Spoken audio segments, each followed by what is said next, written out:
You're good. Okay. All right. And I'm back with another episode. And actually, this might be the second series in a two-part series um, of Quarantine Conversations. I'm here with the lovely, talented, and vivacious Sita Sarkar. And for those of you who are watching and don't know her, a very accomplished actress from Happy Divorce. She's got a bunch of movies coming out in 2020. I know that to be the case. Yeah. And she's also the winner of the 2019 Queen City Film Fest Best Actress Award. So please, Sita, what's going on? How are you? Hey, thank you so much for having me. I am doing well, and I'm so grateful that things aren't as drastic on my end. My family's good, my friends are good so far, and I'm just feeling really grateful right now. That's good. That's good. Where are you sequestered at this very moment? Where are you? I am at home by myself, and I've been self-quarantined for about 3 weeks now. Whoa, that's extreme. And how are you making out with this isolation? And has it been a straight 21 days of isolation, or have you interacted and mingled with folks over that time period? So, what's funny is that I love solitude. I love my solitude. I also enjoy interacting with people. So I have this interesting balance um, that I was able to create before all this happened. The What was harder for me is not being able to see my family. They're in Queens, the borough of Queens, which is not too far, but it's an hour on the train, which they prefer I not take the train to go see them. And both my parents are essential workers. So my mother actually is working by a school right by me. So I've been lucky enough to be able to see her. Um, she's serving the free to-go lunches for public school students, and honestly, just anybody who comes to the door, nobody will be turned away. But I haven't been able to hug her. I just, see her, talk for a few minutes, and let her do her job. Other than that, my boyfriend has been really brave in coming to visit me whenever he can. And I've been Zooming. I've been, talking to my friends on Google Hangouts, and still writing and working out and meditating and doing all the things I was doing, just heightened at this Mm. point. But yeah, it's been an interesting new normal. So the new normal, as we're finding out, is this technology in between us. And what I find interesting is that prior to this quarantine, technology already was playing a major role in our lives with social media and our mobile phones. And I feel like now it's even more so, of course, because we can't really physically be in the same space, or it's unadvisable that we are in the same space together. How do you feel about that sort of juxtaposition between social media prior to the quarantine and now? Oh man, it's been a complicated relationship for me with social media prior to and now, because I thought I was engaged before, but now I'm even more engaged. A lot of my friends who are entrepreneurs or actors or what have you, they're putting on IG lives, and I still want them to know that I support them and I'm here for them. And if that means now I'm joining, I'm on social media more to keep up with their lives and making sure they're okay, or watching, whatever story that they have to share for that day, I'm doing more of that. It's just interesting because, like you said, social media was already a big part of our lives, and it, technology, we already had our streaming services, Netflix, Hulu, Amazon. But now I feel like we're being not forced, but kind of, it's what we have. This is all we have now, is our technology in our faces, for Hmm, good or for the worse. And hopefully for people, they're making the best of it and not letting it be a detriment to their health. hmm. And how do you think that's going to play out for creatives like ourselves. So we're creative. We do what we do, and usually it's a team sport. It takes people and teams. How are you using it in your own personal craft to stay sharp and to stay focused and to move forward? Well, it's been kind of a struggle because, like you said, it's such a community thing. You know, if you have if I wrote something, I would like a table read, you know, and I can't do that. Or, you know, being able to just invite people over to bounce ideas off of and brainstorm. But what's happening now is that I feel like we're getting just a little bit more creative with our creatives, and finding other ways to connect. And I mean, right now, a lot of my stuff is postponed, and it's just the reality of the matter. You know, some things you can't control. And I wouldn't want something that I can't control to kind of bring me down or stress me out. So personally, I'm still writing, you know, I'm still storyboarding on my own. I can't do it by myself, but I'm going to try my best until I can get more people involved. Um, but I can always call people for advice, you know, at the very least. Right. And again, it's just being creative with your creative arts and making the most of your situation. And I feel like I'm trying, but it is hard. I'd be lying if I said it wasn't a struggle, you know? Yeah, yeah. The longer it goes for me, the harder it becomes. But I'm also I'm used to being solitary, I Yeah. guess. First of all, I grew up an only child, so That that helps. for me is this is like normalcy um, in many ways. So, but I know for people who are not used to that, this can be very challenging, and people are so used to going into their whole spiel on social media that now that they don't have the same kind of platform, because it's different now. You can't just be out here grandstanding No. um, because nobody really cares, and so, but what's important is that we do find ways to move forward, and we do find ways to be more creative, and to connect in other ways. Um, Yeah. this conversation platform is a perfect example of that. In your experience with your with your craft, um, have you found other actors, or have you been able to connect with other directors and in your projects? And you said that a lot of your stuff has been canceled and postponed, but I've been seeing people having table reads, and they're pushing forward. Yeah. Um, where are you at with stuff like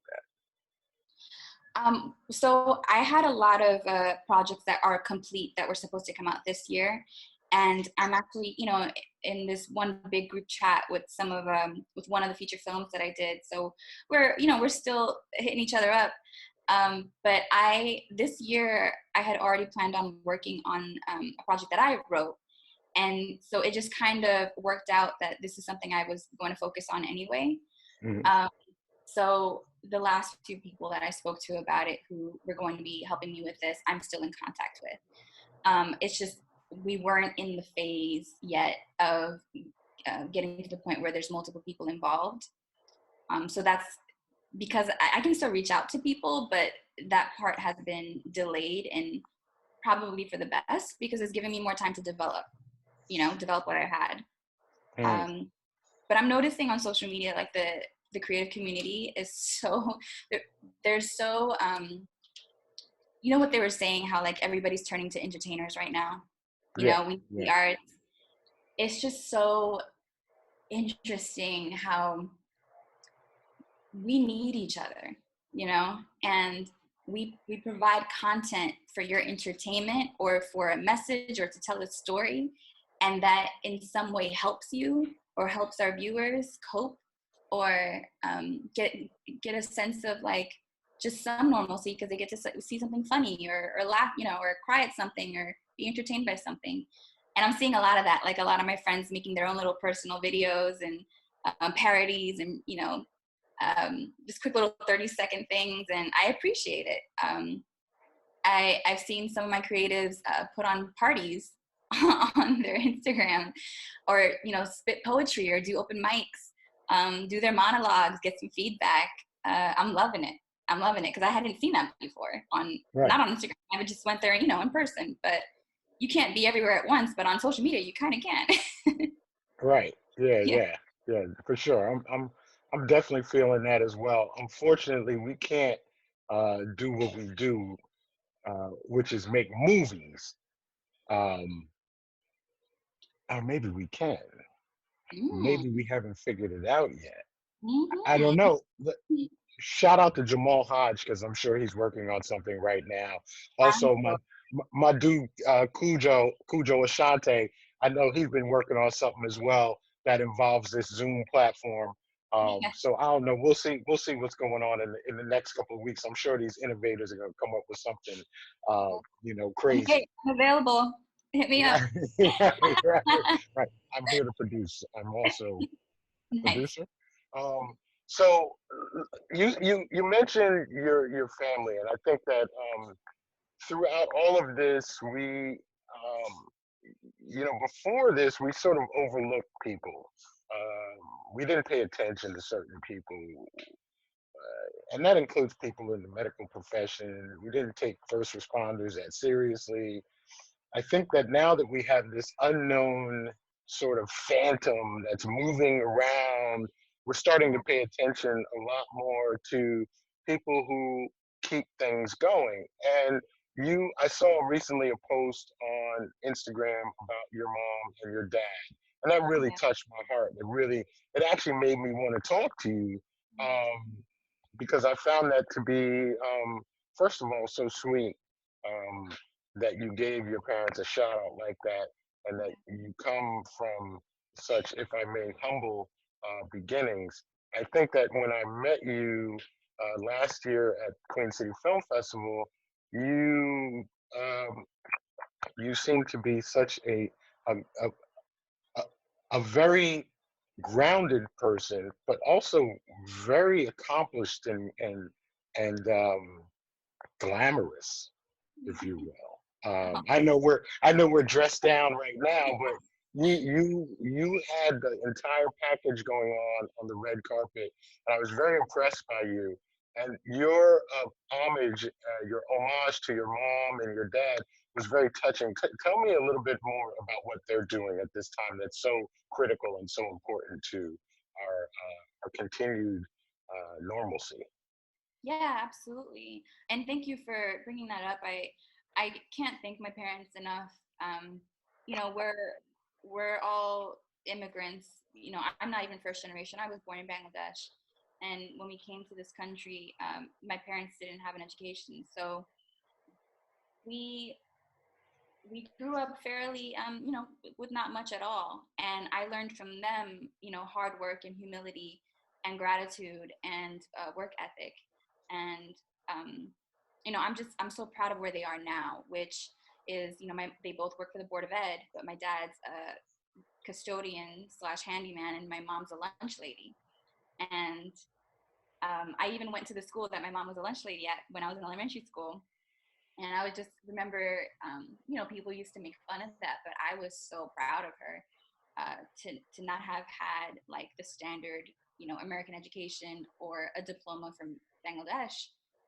For her to find a way, and for my father to find a way to provide for us, um, gave me this ultimate sense of, I just, anything that's given to me or that I have, I am grateful and I do not take for granted. It can be taken away at any time. Like, look at us now. I'm, um, I think that I learned a lot of that from them. So right now, during this time, my mother, who was the lunch lady for the Board of Ed, as I said, she is part of the group of people who are giving out, who are prepping and packaging and giving out free to go packages of either breakfast or lunch or both.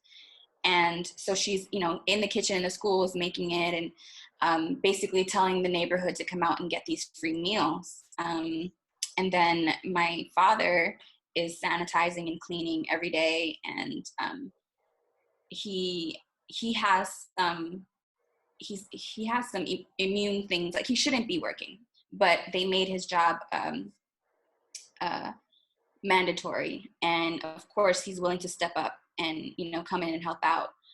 And like you said, we take these kind of people, these kind of workers for granted because they're just kind of in the background, taking out our trash, you know, cleaning our toilets, serving our kids lunch. And you just know that they'll be there. And it's not malicious, but we just don't notice that they're in the backgrounds doing these things that are so important. And right now we're seeing how very important they are. And it's unfortunate that it took a pandemic, but also I also think it's okay for us to feel like we're finally now getting it. And I just hope that people don't revert back to taking them, you know, for granted when everything's back to normal. I hope they realize, like, you know, the people packing your groceries and still delivering your mail, and, you know, obviously first responders and nurses and doctors, God bless them, people coming out of retirement to help. I just hope we continue to show gratitude when all this is said and done. Yeah, that is my hope as well.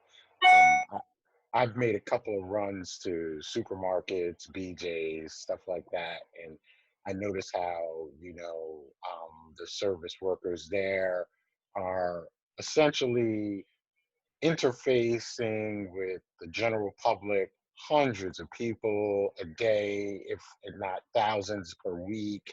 Um, no real protective gear whatsoever, no personal protection equipment, as they're calling it now. Who knew what a PPE was before this? Now everybody knows what PPE is, um, and how important it is. Um, and I really recognize that these people, as quickly as I'm trying to get out of the store or wherever I'm at, these people have to be there for another 7 or 8 hours, putting in their time in order to just survive. And to me, that was not a wake up call, because I think that I was raised to treat people with a real respect and reverence. But I think for a lot of people who didn't get that kind of home training, it's Yeah. really sinking in. And I agree with you. I hope that it does last. We have such wacky leadership in our society right now that I know that sometimes it feels difficult, um, and that we might not overcome that sort of negativity in our society, but it is certainly something that I hope for. You know, and just wrapping it up, I want to ask you a little bit about that. What and how do you, what is your words of wisdom? You've said so much here and dropped so many jewels and gems.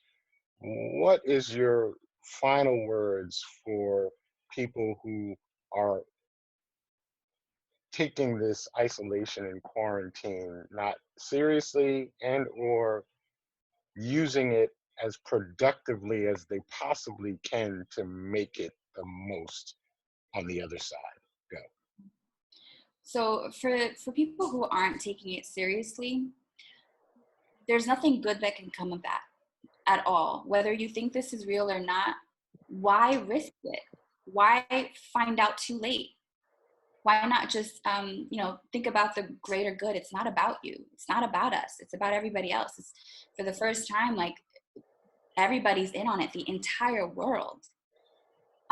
So think about everybody else. And for as far as I think productivity goes, especially during a time like this, don't be hard on yourself.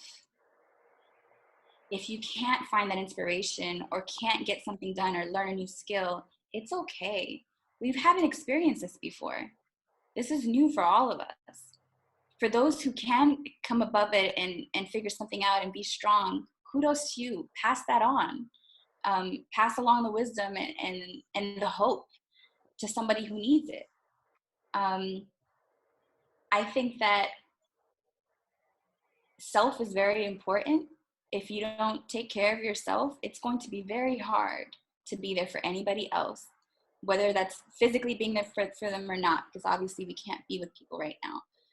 But I think meditation is a great tool. Eating right, still keeping a routine, getting enough sleep, drinking enough water, all these things that we're told were maybe like the cliche things of being able to take care of ourselves, they're not cliche. They work and they help, and they help you physically and mentally and spiritually. So please take care of your heart, take care of your spirit, take care of your body, and please stay home. Just think about the greater good. Couldn't have said it any better myself. When this all lifts, we will get together and we will have a cup of tea. Right now, I'm drinking the homemade ginger brew, I love ginger it. lemon brew, right out of the Queen City Film Fest. What? I Huh? love Huh? it. I love And it. and you know, we will celebrate those words and those sentiments in person. For anybody watching who wants to know more about you, how can they find out about you? Yeah, so you can just check out my website, sitasarkar.com. That's SITASARKAR.com. But also, I mean, as you heard, I'm very active on Instagram at New York Sita. It's a play on New York City because this is where I was raised. I love it. But yeah, I mean, hit me up, reach out if you, want to work on something, let's do it. You're here. And again, for Sita, I'm Lamar Maxon. We are here with our uh, sixth or seventh edition of Quarantine Conversations, presented by the Queen City Film Festival and Nonstop Show Group. You can look for us at Instagram and on Facebook at Queen City Film Fest NJ or Nonstop Show Group.com. Uh, again, I'm Lamar David Maxon, and it's been such a pleasure talking to you today. I appreciate you being here and taking these 17 minutes of your schedule to talk to me. You be Any, safe. Thank you. anytime. Thank Thank you you. so much And for having me, and thank you for this platform. What you're doing is amazing by oh keeping the my God. conversation going. So thank Oh my you. God. Thank you. Please give your parents a hug for me and please uphold them to the highest, to the highest. They just sound like wonderful people and I hope to meet them sometime. Thank you so much. I You're appreciate that. welcome. Peace out. Peace. Take care. Be safe.